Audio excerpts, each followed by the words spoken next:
If you think you need thousands of dollars to get hard-hitting bass in your car, I've got some good news. You absolutely don't. One of the biggest myths in car audio is that louder bass automatically means spending more money. The truth is, a well-planned budget system can easily outperform an expensive setup that was thrown together without any planning. I've heard affordable systems that shake mirrors, hit low notes cleanly, and make people turn their heads at traffic lights. At the same time, I've also seen people spend a fortune only to end up with weak, muddy bass because they overlooked the basics. So, if you're building your first system or trying to get more bass without emptying your wallet, these tips will make a much bigger difference than simply buying the biggest subwoofer you can afford. Let's get into it. The first tip is probably the most important. Don't spend your entire budget on the subwoofer.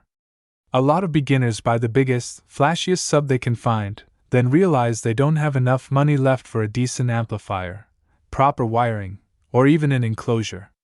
That's like buying a race car engine and putting it into a bicycle. Your system is only as strong as its weakest part. Instead of spending 70% of your budget on the subwoofer, spread your money across the entire system. A good entry-level sub, a quality amplifier, proper wiring, and a well-built enclosure will always outperform an expensive sub powered by a weak amp with cheap wiring. Think of your setup as a team. Every component has to do its job. Next, let's talk about something that affects bass more than many people realize. The enclosure.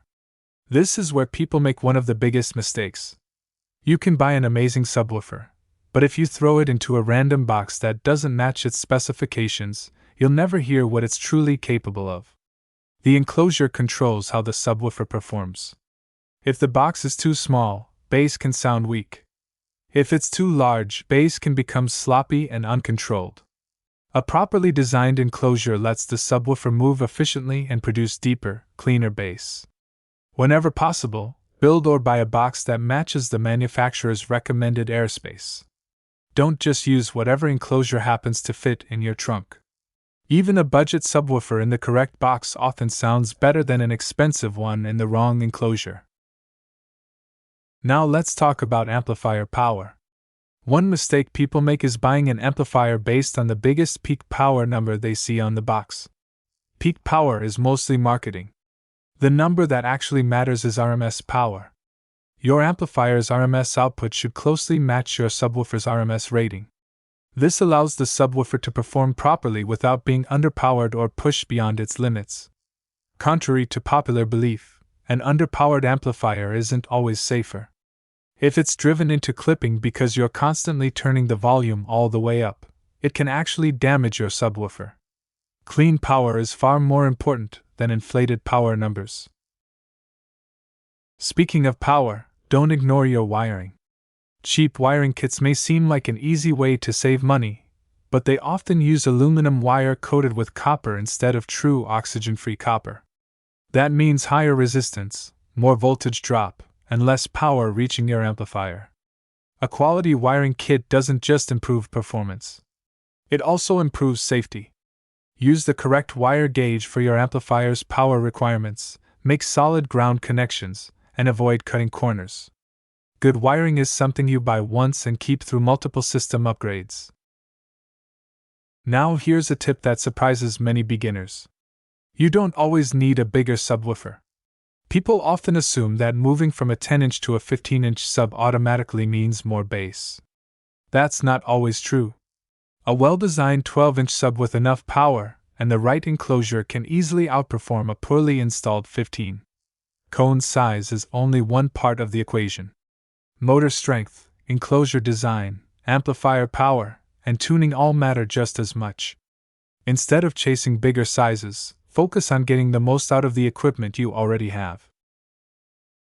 Another huge factor is amplifier gain. This is probably one of the most misunderstood settings in car audio. Gain is not a volume knob. Its job is to match the amplifier's input sensitivity to your head unit's output voltage. If you crank the gain all the way up because you want more bass, you'll usually end up with distortion instead of louder, cleaner output. Take time to set your gain properly. Even using a basic multimeter or an oscilloscope if you have access to one can make a massive difference. Proper gain settings protect your equipment while maximizing clean output. Let's move on to crossover settings. If your low-pass filter is set too high, your subwoofer starts trying to play frequencies it wasn't designed for. That creates muddy bass. A low-pass crossover around 80 Hz is a great starting point for most systems. From there, you can make small adjustments depending on your speakers and personal preference. If your amplifier has a subsonic filter and you're using a ported enclosure, set that correctly as well. It helps protect your subwoofer from playing frequencies below the enclosure's tuning point where it has very little control. Now let's discuss one of the cheapest upgrades you can make. Sound deadening. You don't have to cover your entire car with expensive materials. Even adding sound deadening to the trunk lid, rear deck, and a few vibrating panels can dramatically improve bass.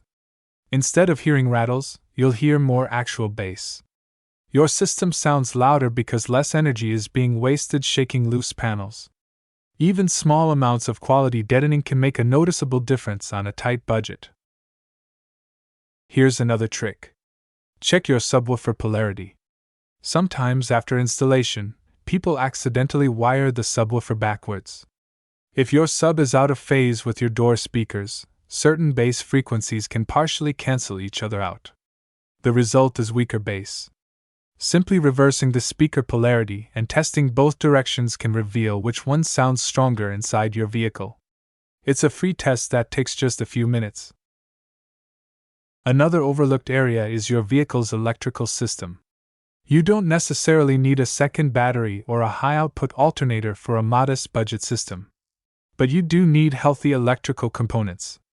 A weak battery, dirty battery terminals, loose ground connections, or poor alternator performance can all reduce amplifier output. Before buying more equipment, make sure your charging system is working properly. Sometimes maintaining your existing electrical system restores performance you didn't realize you were missing. Now let's talk about equalizers. Many beginners max out the bass slider on their head unit. That usually creates distortion before it creates better bass. Instead of boosting everything, start with a flat EQ. Listen carefully. Then make small adjustments only where needed. Sometimes cutting a little mid-bass actually makes the deep bass sound stronger because you're reducing frequencies that mask the lower notes. Less can definitely be more. Placement also matters. If you have room to experiment, try changing the direction your subwoofer faces. In some vehicles, firing toward the rear hatch produces stronger bass. In others, facing upward or toward the cabin works better. Every vehicle has different acoustics. Testing different orientations costs nothing and can sometimes produce surprisingly large improvements. Now let's discuss shopping smarter. Brand names are great, but don't ignore value. There are plenty of budget-friendly manufacturers producing excellent subwoofers and amplifiers. Read real user reviews. Watch long-term ownership experiences. Look for products with honest RMS ratings rather than unrealistic marketing claims. A reliable entry-level product from a respected company is usually a better investment than an unknown brand making impossible power claims. Another way to save money is buying used equipment. Good amplifiers often last many years if they've been treated properly. The same goes for many subwoofers.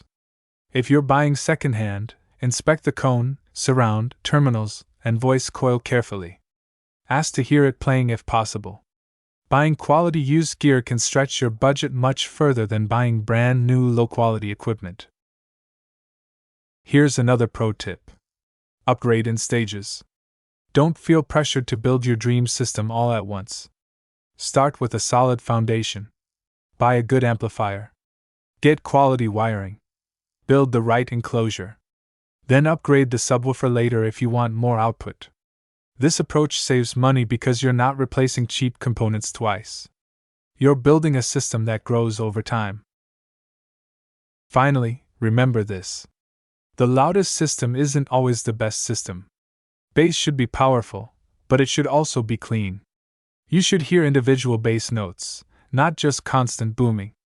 A properly tuned budget system often sounds far more impressive than an expensive setup that's clipping, rattling, and poorly installed. Take your time. Plan your purchases. Focus on installation and tuning just as much as equipment selection. Those details are what separate average systems from ones that genuinely surprise people. So before spending more money chasing bigger bass, go through these tips first. You might discover your current system has a lot more potential than you thought. And if you're just starting your first build, following these pro tips can save you money, prevent costly mistakes, and help you build a system that delivers bass that really slaps without destroying your budget. If you found these tips helpful, let me know down in the comments what you're currently running in your car. Whether it's a single budget sub, a full custom setup, or you're still planning your first build, I'd love to hear about it. If you have questions, drop them below too, because chances are someone else is wondering the same thing. And if you want more practical car audio tips, honest reviews, and tuning advice that helps you get better sound without wasting money, make sure you subscribe and stick around. There's plenty more coming. And before you go, check the Amazon links in the description below. I have listed some of the best budget subwoofers that can give you slapping bass. So make sure you check the current deals.